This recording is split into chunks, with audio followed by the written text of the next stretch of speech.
Crime બ્રાન્ચને મિલકત સંબંધી ગુનાઓ અટકાવવા માટે અને જૂના અનડિટેક્ટેડ ગુના શોધવા માટે સૂચના કરવામાં આવેલ હતી।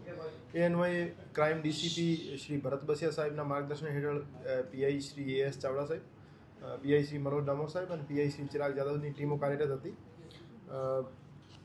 એમાં પીઆઈ શ્રી એએસ ચાવડા સાહેબની ટીમના પીએસઆઈ એસએમ રાણા સાહેબને એક બાતમી મળી હતી કે 2012ની સાલમાં હોસ્પિટલ ચોક ઠાકર હોટલ પાછળ જે શેરીમાં એક લૂંટનો બનાવ બન્યો હતો 14 વર્ષ જૂનો।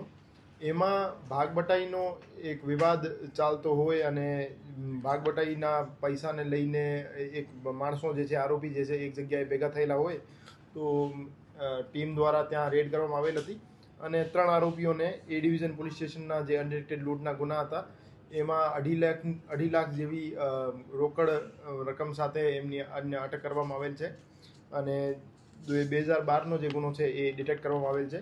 એ જે આરોપીઓ છે અફઝલ ઉર્ફે સદ્દામ અહેમદભાઈ દલવાણી, રાકેશ ઉર્ફે બીટુ ચંદ્રકાંતભાઈ ચુડાસમા અને ઇકબાલ ભીખુભાઈ શેખ, એમને ત્રણેય મળીને 2012માં એક મોટરસાઇકલ ઉપર આવી ફરિયાદીની એક્ટિવાની આડી પોતાની મોટરસાઇકલ રાખી ફરિયાદીની આંખમાં મરચાં નાખી અને એમની પાસેથી 12 લાખ જેવી રકમ ભરેલી બેગ ઝૂંટવી લીધેલ હતી અને લૂંટને અંજામ આપેલ હતો।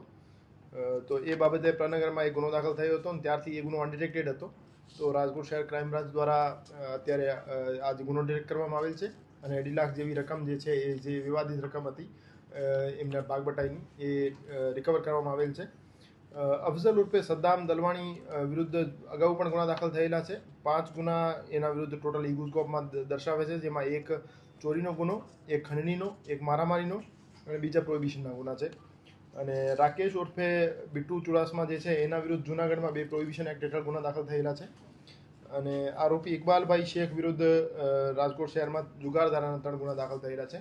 આ રીતે આ તમામ આરોપીઓ ગુનાહિત ઇતિહાસ ધરાવે છે અને પ્રનગર પોલીસ સ્ટેશનમાં આ જે બનાવ બન્યો હતો એના 5 મહિના પછી પોપટપરા નાળા પાસે એક લૂંટનો બનાવ બન્યો હતો, એમાં પણ રાકેશ અને જે અફઝલ હતા એ ઇન્વોલ્વ હતા। એ જે આરોપીઓ છે 3 આરોપીઓ એ તે વખતે સદ્દામ ઉર્ફે અફઝલ જે આરોપી હતો એમને પૈસાની જરૂરિયાત હોવાથી એને બીજા આરોપીઓ પાસેથી 2.5 લાખ રૂપિયા વધારે લીધા હતા, જેને એમના ભાગમાં આવતા હતા એના કરતાં 2.5 લાખ વધારે લીધા હતા।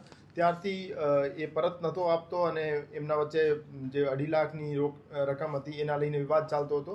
તો એ રકમ પરત કરવા માટે આરોપીઓ ભેગા થયા હતા અને એ જ વિવાદમાં એમની ઇન્ટરનલ ઇન્ફોર્મેશન લીક થઈ અને રાજકોટ શહેર ક્રાઇમ બ્રાન્ચને સૂચના મળી।